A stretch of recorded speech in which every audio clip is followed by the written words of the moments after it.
What's up, everyone? Young African American male drinking orange juice in a Shutterstock photo here, and I'm going to play one of the best Capcom games ever, but with a slight twist. This video is going to showcase a firearms and CQC focused run, which means that I am only allowed to use the weapon items that are guns, as well occasionally a fist or two, or Frank's jump kick in this case. I intend on doing challenges like this in the future with many other different zany and wacky requirements and rules, so stay tuned for that as well. And on a quick tangent here, 4 years is going to be Dead Rising's 20th anniversary, so why not jump ahead 4 years? Stick around and see how difficult it is to beat this game with only guns. And I mean only guns, I mean submachine guns, machine guns, guns, and handguns. We're going to play this game like a true American, utilizing our Second Amendment God-given American rights. Fuck overtime mode, fuck infinity mode, this is Kyle Rittenhouse mode right now. Fuck that.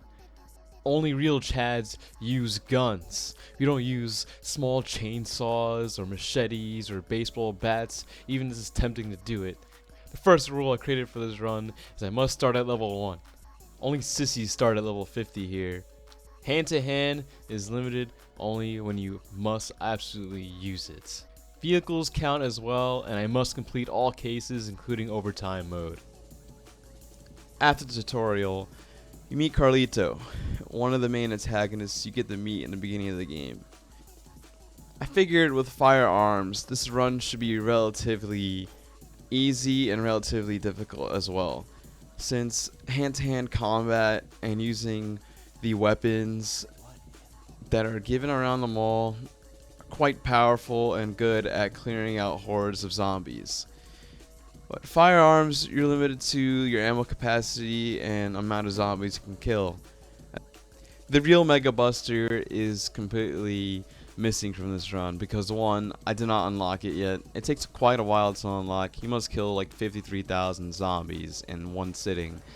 And as well as it's an overpowered firearm weapon. It's not really a firearm, it's from far future, from another dimension. Anyways. So the strategy I devised is to gain as much PP as possible in the beginning of the game. Yeah, I fucking called it PP. Frank has a big PP, alright? I admit it. Bigger than mine. And your mom's. Everyone that dies here is unimportant anyway. They lived unsuccessful lives and unfulfilled deaths. Frank must make his way through the horde with nothing but his fist and his grit and camera and determination to reach the top of the entrance plaza. We meet our friendly man Otis. I call him OT for short cause he's old as fuck and still working at a fucking mall as a security guard. No clue why. My fucking man Otis looks like he has 100 baby mamas and a 401k already. The fuck? Who the fuck knows? Fuck that guy, he's fucking annoying anyway. He keeps on calling me and shit when I'm fucking dying. This man should fucking retire already, goddammit. In the very beginning, you must rescue these 2 survivors. They'll grant you a 2-level boost. Hey yo, how the fuck did that old ass fuck jump over the fucking ledge like that? What the fuck? With hops like that, she could be playing in a Willamette National Basketball League with those fucking jumps like that. What the fuck? Then we got Frank West over here almost bashing Jesse's head in with a fire extinguisher without a thought. No thought. Back to gameplay. My strategy was to reach every single bookstore, visit, and read, because knowledge is power, and power is infinite. And with Dead Rising, knowledge and reading can give you fucking shit where you can heal yourself with like 1 apple. Name one game or one universe where you have gunshots and fucking zombie bites throughout your whole body and torso, and you can just heal yourself with 1 gulp of apple juice. Holy shit. Back to subject, there are 4 hidden spots where you can find the submachine gun, and one of them is up here in the Paradise Plaza. There's also another one in the entrance plaza, which is pretty hard to reach, and another one at the park above the trees. You need a rock to get that, but we're not using rocks. Duly noted as well, there's a submachine gun easily accessible in the well in Alfresco Plaza.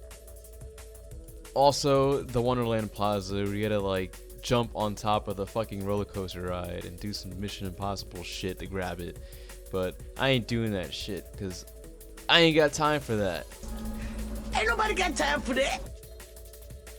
Now let's go meet Brad. Be back up for Brad. Let's back up. Time for our first boss fight. Back up for Brad. Which we have to engage in a firearm battle with Carlito, who's using a submachine gun to shoot the shit out of us both. This boss fight was relatively easy. All you had to do was stand away from Carlito's range of fire and just fire at him as soon as he peeks out. Most of these boss fights are relatively easy, some of them being quite difficult, with some boss AIs who are just extremely aggressive. Not this guy, he's a pussy and hides up there. Be sure to take pictures of the bosses to gain extra PP as well as the PP stickers around. It takes quite some while, patience, and time to defeat bosses with guns only since the damage isn't crazy.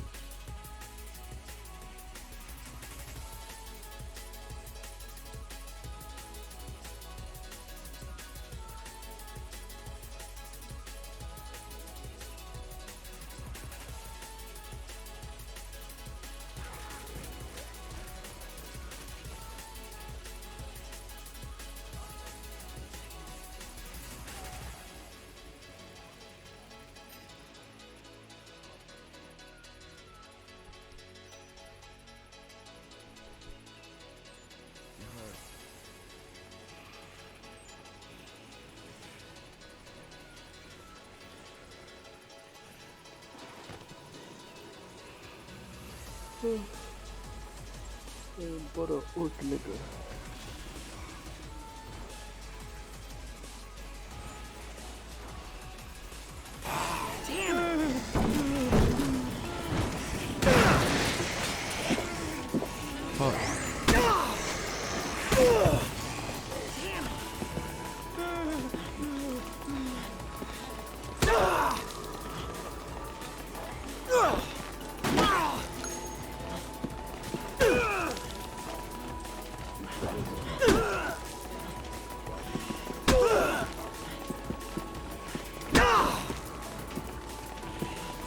Stumbling upon the first survivors that are inside the mall, I realized that rescuing survivors is going to be a very risky and challenging effort to take, because I remember that the survivor AI is as dumb as I can remember it is from 2006, and holy shit, these survivors are really, really dumb.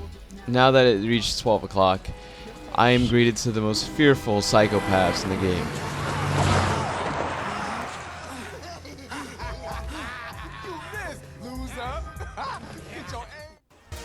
Upon being greeted by the convicts, we meet Sophie Richards, a survivor that should be easy to escort without the freaking nuisance of the convicts. Fuck these guys too, because they can get me a DMCA strike just for playing this fucking song over and over again. And this song stays on for the whole 3 in-game days, because these fuckers keep on coming back. Not only that time is not on my side, as well as a dumb AI, it is already midnight already, and the zombies get stronger at night due to the larvae. I had to leave poor Aaron Swoop to the convicts' hand because he was being too slow and retarded to even run.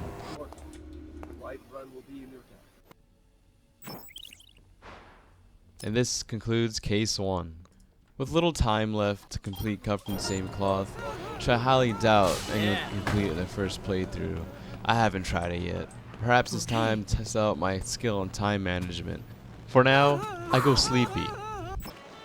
After meeting the pretentious dick named Kent Swanson, the rival photographer Frank West, fuck this guy, I realize I need to toughen up my muscles a bit, and I'm out of shape, so I head out to the gym in Alfresco Plaza. That means it's time to hit the gym. Don't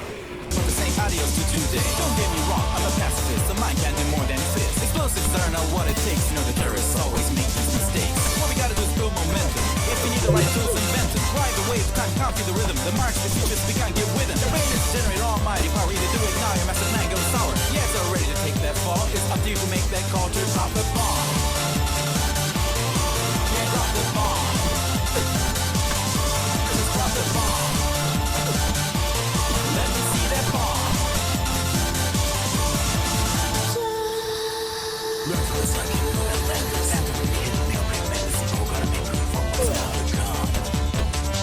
What we gotta do is build momentum. If you need the right tools, invent them. Ride the wave of time, can't feel the rhythm. The march to the futures, we can't get with it. Your brain is generate almighty power. Either do it now, your master plan goes sour. Yeah, it's all ready to take that ball, and it's up to you to make that call. And if it don't work, make the real thing, wipe it out.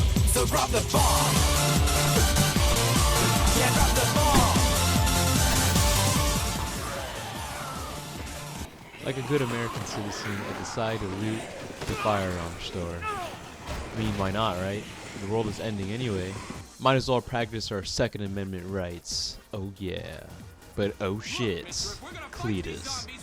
Never want to fuck with a guy named Cletus, especially if he's white and owns a shotgun and a gun store. This motherfucker will tear you apart. Literally.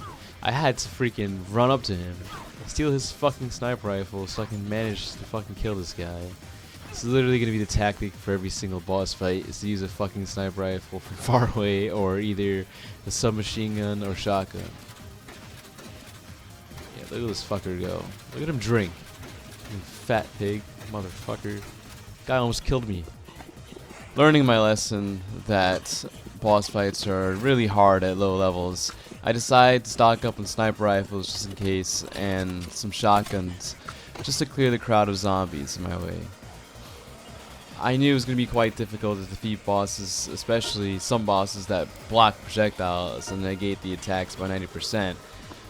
I devised a plan to take the Japanese men that are in the bookstore to give them some shotguns and ammo to help me defeat the bosses.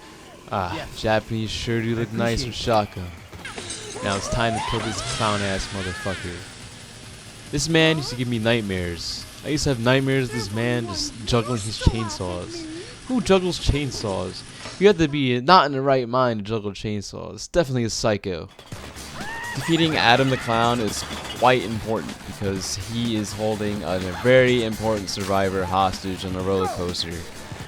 With time working against my time constantly, I had to defeat this guy quickly. And doing it myself wasn't just gonna cut it because this dude blocks every single shot unless he's incapacitated or paralyzed. This jockey laughing motherfucker throws knives at you as well, and these fucking balloons that somehow burn your face. I'm guessing they're filled with acid. Fuck that guy. Fuck his knives.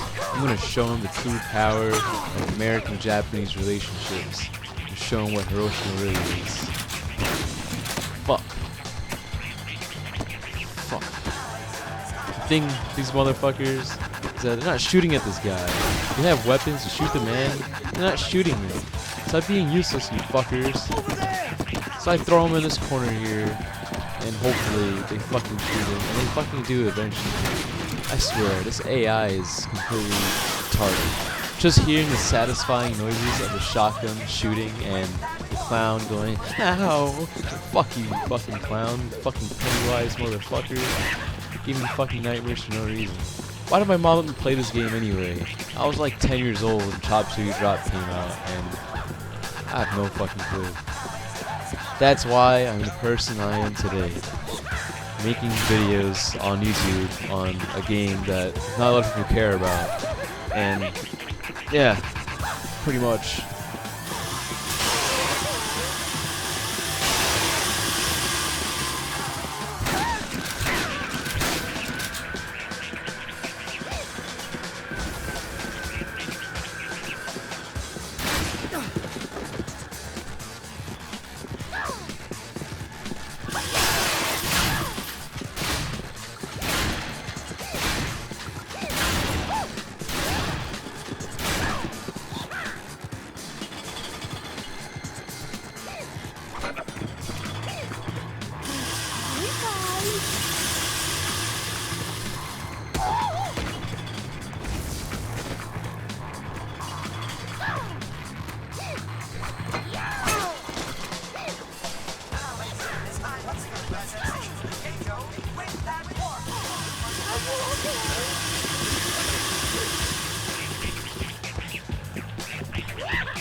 Finally, we meet Greg.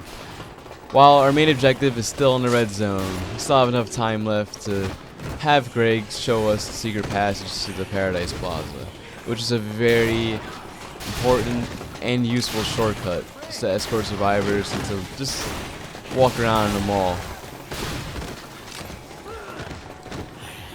There is a small chainsaw that Adam drops. It spawns every time you exit and come back to the Wonderland Plaza.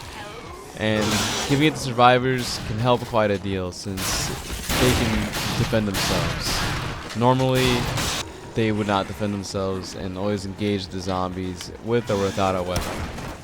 I know you saw me pick up that small chainsaw. I picked it up, but I did not use it. So therefore, I did not break my own rule.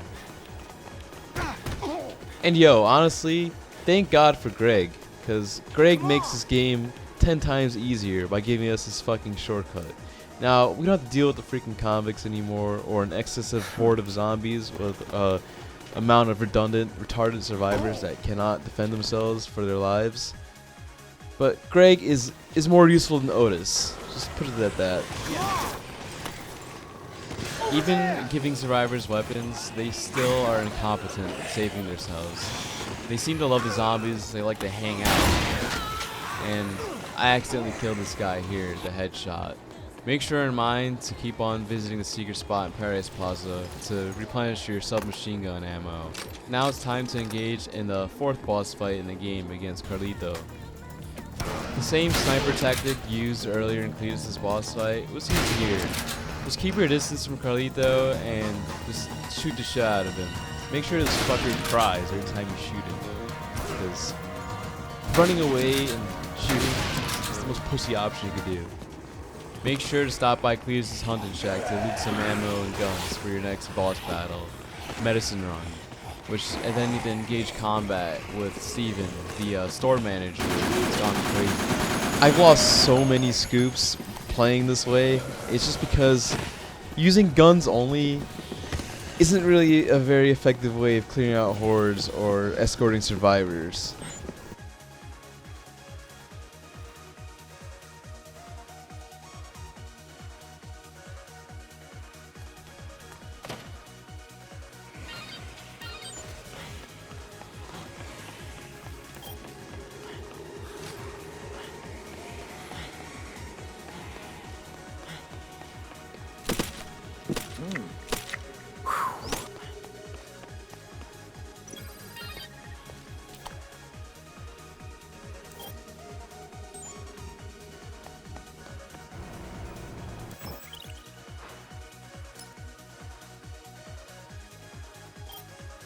With Case 2 completed, this is where the game starts fighting you with time. This is where everything is extremely time sensitive and where you have to complete certain objectives within a certain time frame, and unless you'll just fail the whole entire game.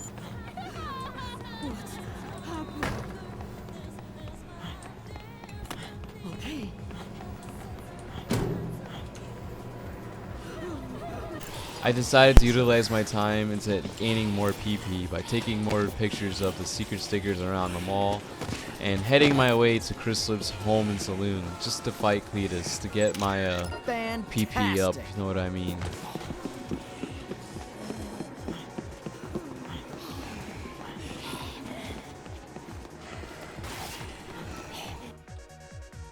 Fighting the Machete Man wasn't that difficult at all. He just hides a lot and tries to flank you from the vents and corners. So this will eat up a bunch of time. Just make sure to kill him as fast as possible.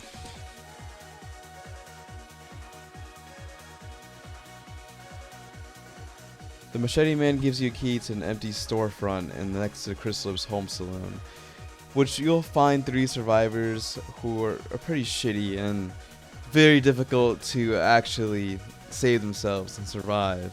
However, just walking into this empty storefront grants you a special magazine that gives you a 100% boost in health items, which is very useful to have.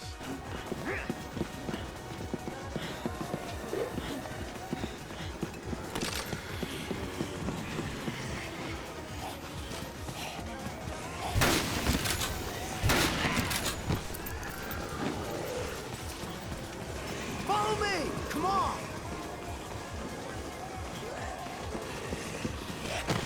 Follow me! Follow me! Follow me!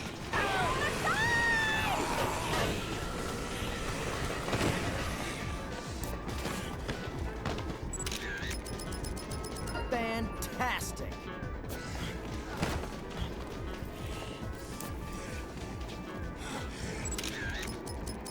Fantastic.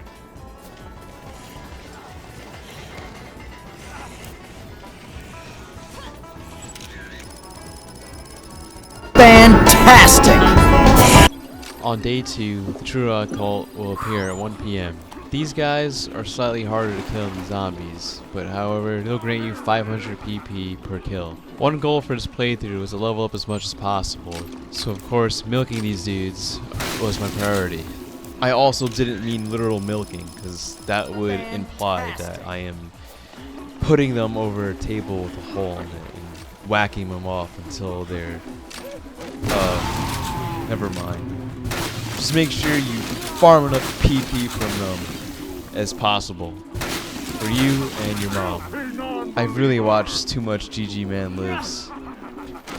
You can tell the mom jokes. Your mom as well.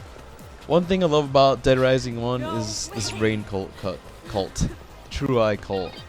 They have such an amazing presence in the mall. It's like, why the fuck are they there? What the fuck are they doing? We never know, and it's awesome. What? And can you believe that Jennifer Gorman's like 50 years old now? Holy shit. This game's old. After that whole fucking mess, it's time to fight Isabella. And Isabella's a little bitch, I'm not gonna lie. She's pretty hot. I have to think her, like, you know, Spanish girls. But it's not the case. It's not the case here. She's trying to kill me on a motorcycle. She's really easy to freaking deal with. Just stand on the scaffolding and just shoot the shit out of her as much as you can. It's literally that easy. Just don't be an idiot. Stand here. This is how I got hit. Oh boy, we need some more sniper rifles next, because we have to fight Kyle Rittenhouse and his father and his brother. I mean, look at how American they are. Right. Another huge reason why I love this game is because it's made by Japanese people on their perspective of an American lifestyle. Like, this to them is the American mall. Kind of interrupted our high five there, which could have been an easy PP boost. But it's whatever, these fucks gonna die anyway. I really love about the sequels to Dead Rising is that they really made the trio sniper boss fights a running thing. Because in Dead Rising 2 and Off the Record, you have the rednecks that have the sniper rifles, and I don't know, their motives are weird. After losing a couple health bars, alas, at the end, I cornered Thomas into the store and wildly ran around in circles. I had to fuck him up with a shotgun though, teach him what self-defense really means.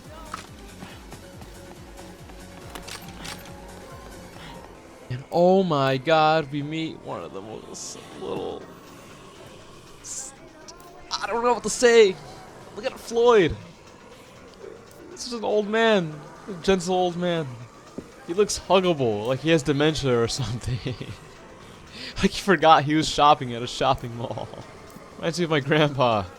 Look at his little gut. He's just sitting there. For what? Only to fucking die? This man died right here and became... I don't think he became undead. I think his body is just laying on the floor, just lifelessly as I step on it as I fight for my life from these fucking prisoners, man. Fuck. These guys were annoying to kill. Very annoying. But I managed to jack their shit and take their fucking gun anyway.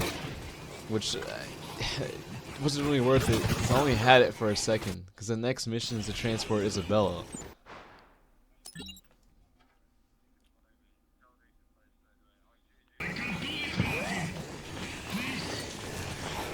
Transporting Isabella is really easy, but this fucker, Otis, keeps on calling me. Just why? Just even... he knows I'm doing something important. But I forgive you, Otis, because this is one of my favorite boss fights ever. My favorite scoop. Only forgiven this once.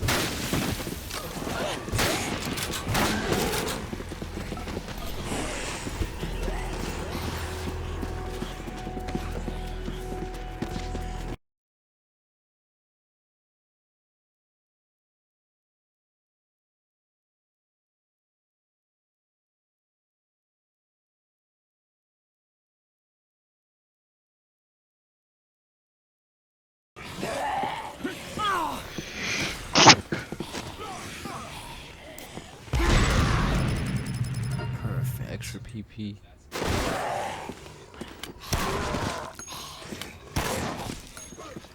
I almost got screwed here. This is actually my second visit here. There's I almost the part got I was screwed. gonna fuck I had 3 health bars and I ran in and got absolutely blazed the fuck out of. I had 1 life bar left. This is my second time coming through just to get them to talk to me so they won't fucking kill me more. I don't care what the survivors roll. I just want the weapons that they got. What was worse about the situation is that the requirement for these survivors to follow you is you get to have a picture of the air duct that you go through at the beginning of the game. Which is a pain in the ass because I had to run back all the way to the security room back here with nothing to protect my ass with. So fuck these guys.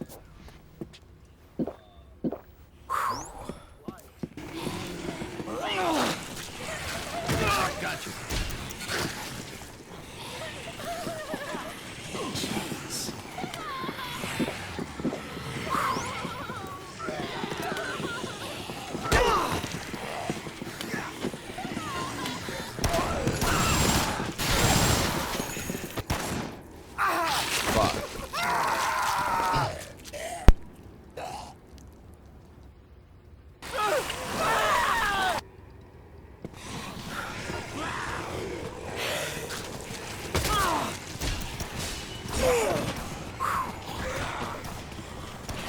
Time for one of my favorite boss fights ever.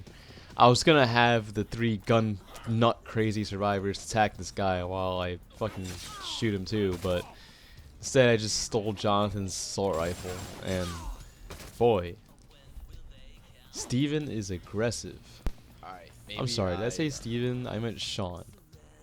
He literally follow you everywhere, and his lunge attack has crazy range.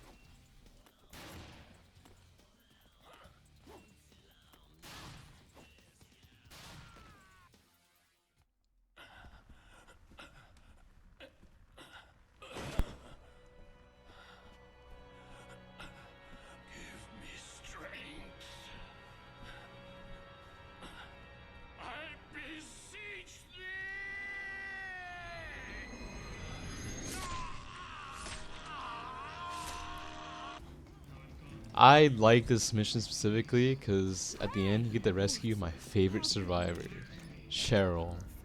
Look at her. Look at those pixels. Beautiful. Perfect. Fantastic.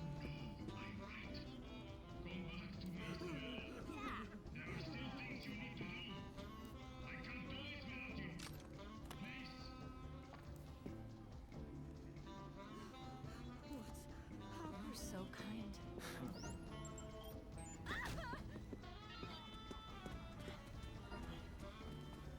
Are you alright? Thank God I was allowed to use a vehicle for myself because this is a pain in the ass. Carlito keeps on crashing into me and he eventually gets me pinned where I couldn't fucking get up and defend myself. I almost died this part. So far I've only like died once in this playthrough so far. But you get the maintenance tunnel key here and you get a submachine gun. I forgot that this was this location. This is another location for the secret submachine guns. Here, Vito is a fucking dick. As I was trying to disarm the bomb, he throws a bomb at my fucking motorcycle that only means for transportation. Come on, bro. You're living in a struggling society and you just try to decide to destroy my vehicle and you have no insurance? Fuck you, man.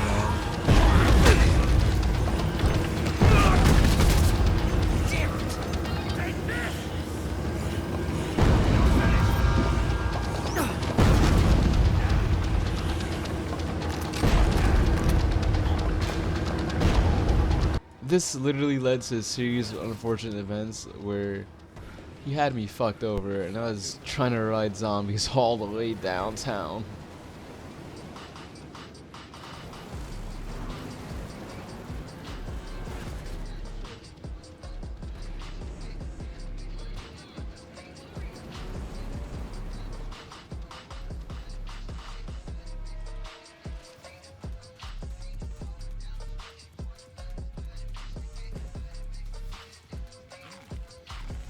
Thankfully, where the Uzi and maintenance key was found, you can just kill him right here and here. Just have his dumbass crash back and forth. And just spray and pray at his ass.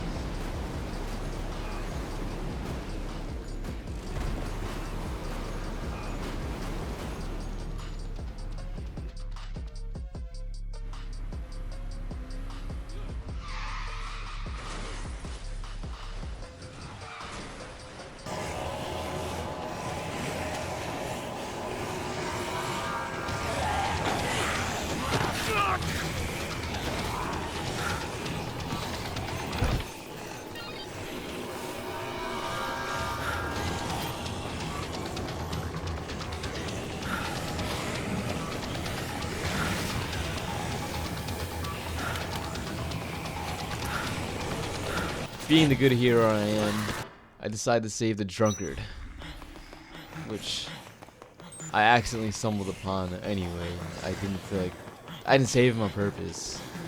I just thought of him as a good economist, as a PP boost.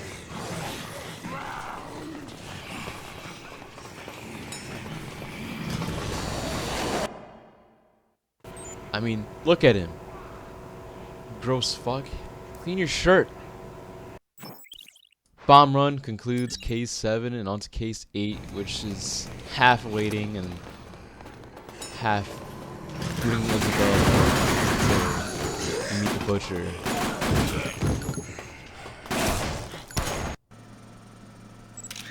Good.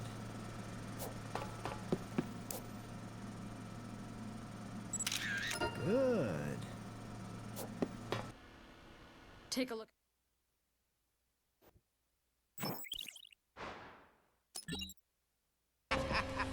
That guy over there. I mean, that meat. What? Oh,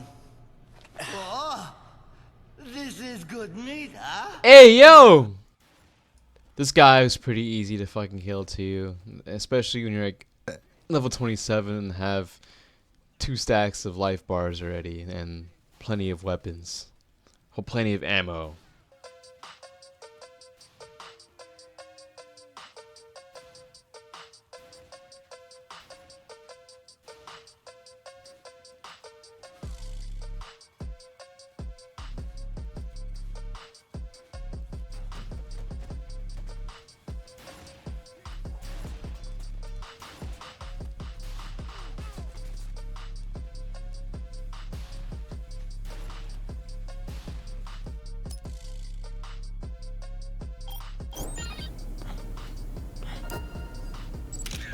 Good. Finally, all cases close. However, we still need to get to the chopper, and as well as wait for Isabella's fucking transceiver call, which, without a guide, I wouldn't understand how anyone would figure it out. This is also where the game takes a flip around, and you start to see the false security in the security room and air vents crumble away. Brad is missing, and Jesse is gonna be a fucking zombie. Look at those eyes. So cute.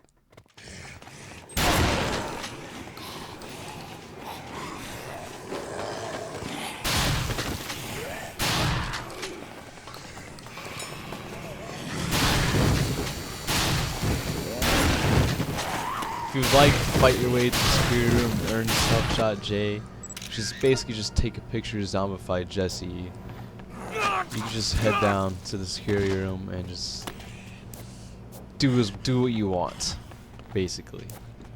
I mean, you can keep her alive for all you want, but I prefer to keep my favorite characters out of misery. Before I take photos of them for entertainment, of course.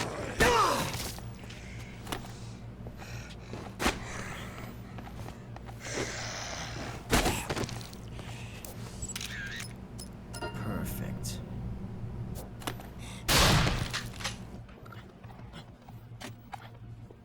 I go sleepy. Ah, so you made it to the end game, huh? This is where special forces just spawn and squads just fire the shit out of you with their submachine guns. My bad, machine guns, the real deal. I would recommend just staying up in the scaffolding near the security room and just shoot the shit out of them with their weapons. Because my tactic of going out wild in the open is not very smart. So I got killed here and ended up in the worst QTE ever in the existence of gaming.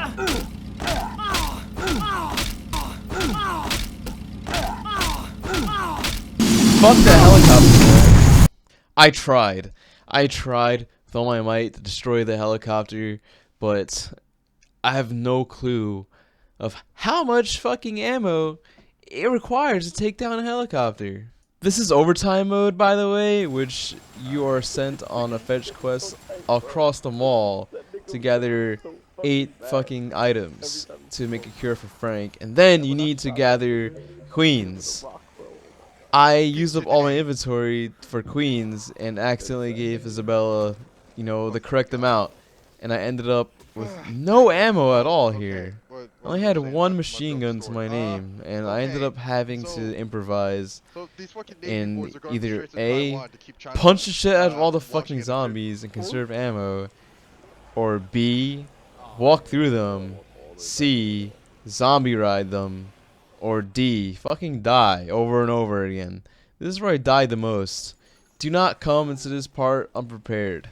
Alternatively, if Isabella wants to, you know, cooperate, hold her hand and she'll guide you through the zombies easily. And that shit ain't easy. I just completed this with one life bar left. Your mini nuke's better. Oh, my spine. My back. You actually get any negative consequences for having your spine broken? I'm Orxio, so I don't know. The next boss sequence plays out like a time crisis rail shooter, which you just go ham with a machine gun, unlimited ammo and everything on this XM3 prototype smart tank. This tank isn't really smart, it's actually pretty dumb the way it operates. Anything good? But their armor's good. And then finally, the one and only Brock Lesnar. Yo, for real though, this guy was a pain in the ass to defeat, and he's a pain in the ass to defeat in general. This man eats his vegetables every night. This man did push-ups when he came out of the womb. This man did 130 crunches when he was just 4 years old in diapers. This man is just the epitome of manliness. Man literally says, fuck the tank, and just says, let's go one-on-one, Frank. I didn't mean that to rhyme. But this guy was a fucking dickhead, man. I could have beat this with, you know, minimal health loss, but I was already feeling a bit emotional after going through that tunnel of fucking zombies, because that pissed me off. I honestly died like 5 times that time, and I wasn't really happy. I almost died here. So I realized I had a bit of PP left to level up. Boom, picture, done. Bam, I leveled up, and now I am back onto the rematch. Let's fucking go, Brock. I totally recall the Game Grumps playing this game. I'm not sure if they beat the whole game, but I feel like I remember in somewhere in my core memories of watching Game Grumps that they reached this far into the game and actually fought this guy. Let's speed this up a bit. Yeah, drop the bomb. Just drop the bomb.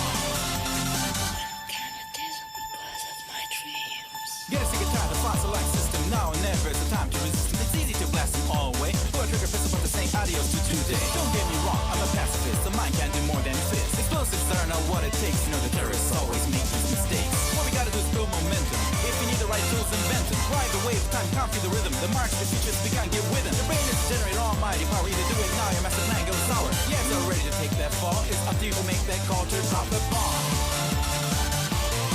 Yeah, drop the bomb. Just drop the bomb. Let me see that bomb.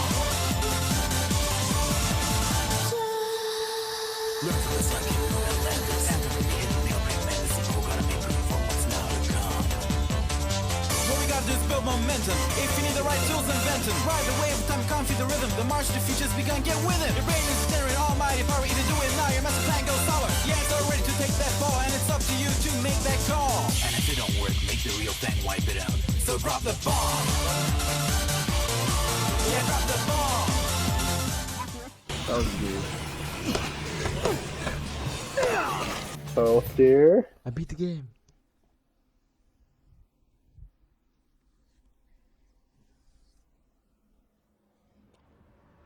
That thing.